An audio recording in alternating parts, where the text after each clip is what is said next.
High friends, welcome to யாஷிகர். Post பண்ணி ஒரு 2 மினிட்ஸ்லேயே மார்னிங்கே இந்த பிக்கை வந்து பார்த்துட்டேன். ஆனால் என்னால் ஷேர் பண்ண முடியல.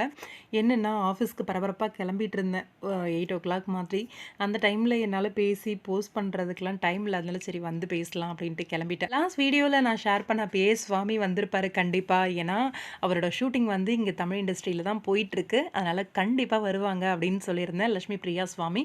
அதுக்கேற்ற மாதிரி சுவாமி வந்து நம்ம விஜய் டிவி ஹீரோஸோடு சேர்ந்து அவரும் வந்து ஒரு ஃபோட்டோ எடுத்து ஷேர் பண்ணிருந்து ரொம்பவே சந்தோஷமாக இருக்குது. அடடே, நல்ல ஒரு ஃப்ரெண்ட்ஷிப், நல்ல ஹீரோஸோட மிங்கிளாகி ஒரு பிக் எடுத்து போஸ்ட் பண்ணிருக்காங்களே, பார்க்கவே அழகாக இருக்கே அப்படின்ட்டு இன்றைக்கி நம்ம பிரேம் வந்து அந்த பிக்கை வந்து போஸ்ட் பண்ணியிருந்தாரு. அதே மாதிரி நம்ம ஷோபனா கிங்ஸ் குயின்ஸ் அப்படின்ற அந்த ரியாலிட்டி ஷோ, அதாவது விஜய் டெலி அவார்ட்ஸில் லாஸ்ட் டைம்லாம் ரியாலிட்டி ஷோ வந்த மாதிரி அவங்களோட பேருக்கு வந்து கிஃப்ட் கொடுக்கறது, அவங்கள வந்து ஒன்றா ஒருத்தர் எப்படி வந்து புரிஞ்சுக்கிட்டாங்க, எப்படி வந்து பேச ஆரம்பித்தாங்க, அந்த மாதிரி ஒரு சில விஷயங்கள்லாம் வந்து ஷேர் பண்ணுவாங்க.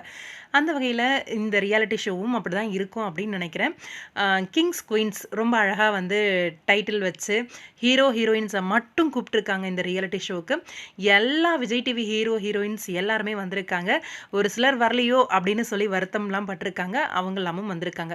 சீரியல் இப்போ ஓடிட்டு இருக்கு இல்லையா, அந்த சீரியல்ஸில் இருக்கிற ஹீரோயின்ஸ் எல்லாருமே வந்திருக்காங்க. ஷூட்டிங் லொக்கேஷனில் எடுத்த ஒரு சில வீடியோஸ் எல்லாமும் போஸ்ட் பண்ணியிருந்தாங்க. பார்த்தோன்னே ரொம்ப அழகாக இருந்துச்சு. எல்லாரும் அவ்வளோ அழகாக ட்ரெஸ் பண்ணிட்டு வந்திருந்தாங்க. வர 11th அன்னைக்கு இதோட மெயின் ஈவெண்ட் இருக்குது அப்படிங்கிற மாதிரி சொல்லியிருக்காங்க. நிறைய அப்டேட்ஸ் வந்து கிடைக்கும். ஏன்னா சண்டே அப்படிங்கிறதுனால வீட்டில் தான் இருப்பேன் மோஸ்ட்டாக. அப்டேட்ஸ் வர வர உங்களுக்கு வந்து ஷேர் பண்ணிக்கிட்டே இருக்கேன். ரொம்ப ஹாப்பியாக இருக்குது. இந்த ஒரு ஈவெண்ட் வந்து சீக்கிரமாகவே விஜய் டிவியில் பார்க்க போகிறோம் அப்படின்ட்டு. உங்களோட கருத்து என்ன? இந்த ஈவெண்ட்காக வெயிட் பண்ணிகிட்டு இருக்கீங்களா? கமெண்ட் பாக்ஸில் சொல்லுங்கள்.